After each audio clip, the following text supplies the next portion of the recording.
हामीले ड्राइभिङ लाइसेन्सको तराल दिने बेला धेरै कुरामा ख्याल गर्नुपर्ने हुन्छ। सानो सानो कुरा मिस्टेकले गर्दाखेरि हामी फ्याक्किने गर्छौँ। सर्वप्रथम त हामीले सेफ्टी ज्याकेट अनि हेलमेट लगाएर क्याबिनमा चढ्नुपर्छ। क्याबिनमा चढिसकेपछि ढोका लगाउनुपर्छ है। ढोका लगाइसकेपछि हामीले सिट बेल्ट लगाउनुपर्छ। तब बल्ल गाडी स्टार्ट गर्नुपर्छ। अनि हामी सबै गाडी चलाइसकेर कटिसक्यो भनेपछि झर्ने बेलामा पनि मिस्टेक गर्छ हामी। स्वात्त अब त हामी कट्यौँ भनेर फुत्त हाम फाल्ने गर्छौँ। त्यो पनि कडापी गर्नु हुँदैन। अब गाडी स्टप गरिसकेपछि हामी सट्ट अगाडि क्याबिनतिर फर्केर पछाडि ब्याक भएर स्टेप झर्नुपर्छ अनि ढोका लगाउनुपर्छ। ढोका लगाएन अनि त्यस्तै डाइरेक्ट फुत्त हाम फाल्यौँ भने पनि हामी फ्याक्किने गर्छौँ सानो सानो कमजोरीमा। अनि म पनि परेको हुनाले मैले पनि मिस्टेक गरेर म तरालमा फ्याँकेको हुनाले हजुर माझमा मैले जानकारी दिएको हो। म पनि तराल दिने क्रममा सिट बेल्ट नलगाएर फर्स्टचोटिमा फ्याँकेको थिएँ। अनि फ्याँकिसकेपछि म छाँगाबाट जस्तो भए के भयो, केमा मिस्टेक भयो भन्दाखेरि यसो हेर्दाखेरि बेल्ट लगाएको थिएन।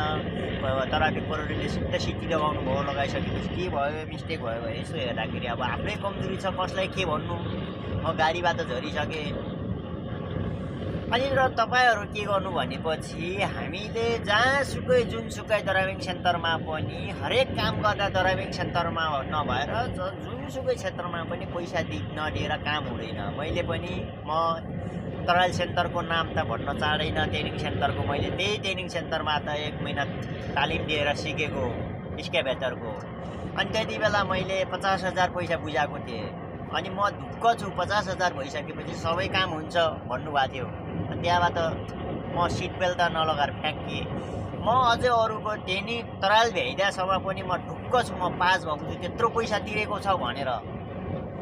अनि लास्टमा साँझसम्म सास पऱ्यो तराल दिँदा सबैको भ्याइयो। सबैको भ्याइसकेपछि मैले त्यहाँ तराल सेन्टरको साउनीलाई मैले छोडेँ। के भयो मेरो, म पास भयो कि भएन भन्दाखेरि सरी माफ गर्नु होला, मैले धेरै रिक्वेस्ट गरेँ तर मान्नु भएन।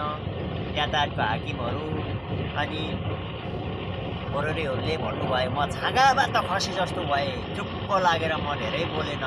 फर्किएँ, रुम फर्किसकेपछि म धैर्यता गरेँ। फेरि 15 दिनपछि म फर्केर एकचोटि मान्छेले अनुभव पनि गर्नुपर्छ। किन मलाई थाहा थियो नि सबभन्दा पहिले बेल्ट लगाउनुपर्छ, अनि ज्याकेट लगाउनुपर्छ, हेलमेट लगाउनुपर्छ, अनि झर्ने बेला यसरी झर्नुपर्छ भन्ने तरिकाले अर्को सेकेन्डचोटिमा मैले इन्टरभ्यू बताउन सफल भएको हो। यो पैसा अब जुन धेरै